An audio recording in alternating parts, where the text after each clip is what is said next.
धुळे शहरातील एकमेव ठिकाण म्हणजे गंगा टाइल्स सप्लायर शॉप।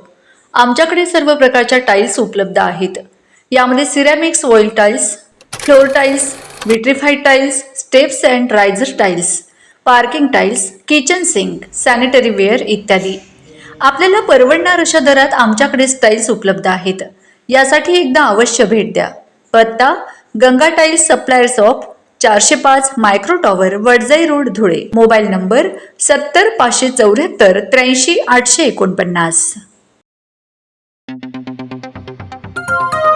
आपण बघत आहात डिजिटल इंडियाचे डिजिटल न्यूज। ठाम मत मराठी न्यूज। नमस्काराच्या ठळक बातम्या। कापडणे येथे कोयता दाखवत दहशत, कठोर कारवाईची मागणी। धुळे तालुक्यातील कापडणे येथे खुलेआम कोयता दाखवत गावात दहशत पसरवणाऱ्या गावगुंडांवर कठोर कारवाई करावी, या मागणीसाठी आज जिल्हाधिकारी कार्यालयासमोर ग्रामस्थांनी आंदोलन केले। गावातील शेकडो महिला पुरुषांनी एकत्र येत प्रशासनाला निवेदन सादर केले।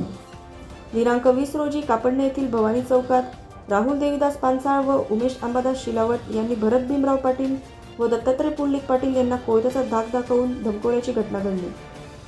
या प्रकारामुळे गावात भीतीचे व दहशतीचे वातावरण निर्माण झाले असून संबंधितांविरोधात तातडीने गुन्हे दाखल करून कठोर कारवाई करावी अशी मागणी निवेदनातून करण्यात आली आहे।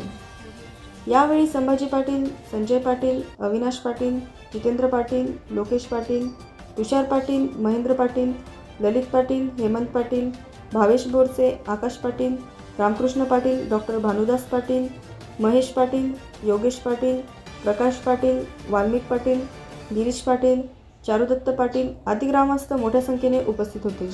ठाम मत मराठी न्यूजसाठी सोपान देसले, धुळे।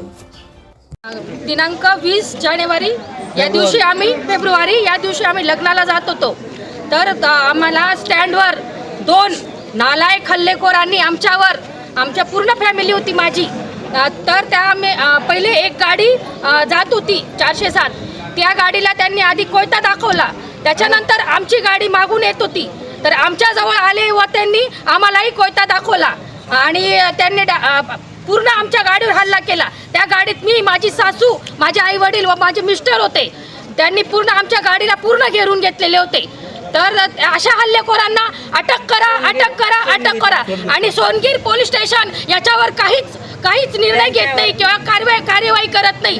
तर सोनगीर पोलीस स्टेशनतील सगळ्या पोलिसांना एकच विनंती आहे की त्यांनी कापडणे गावात, आम्ही ग्रामीण भागात असून आम्हाला सोनगीर पोलीस स्टेशनचा काहीही उपयोग नसून त्यांनी त्याच्यावर काहीतरी कार्यवाही करून आमच्यावर याला त्यांनी साथ द्यायला पाहिजे। कारण ग्रामीण जे सगळे ग्रामस्थ आहे हे त्यांच्या याच्या भरोश्यावर असतात, कारण आम्ही गरीब जनता ही फक्त पोलिसांच्या भरोश्यावर असते आणि जर त्यांच्यावर काही त्यांना न्याय मिळत नसेल तर मग एक पूर्ण जनता त्यांच्यावरही काहीतरी कार्यवाही करू शकते, फक्त जनताच करू शकते, मग त्यावेळेस पोलिसही काही करू शकत नाही।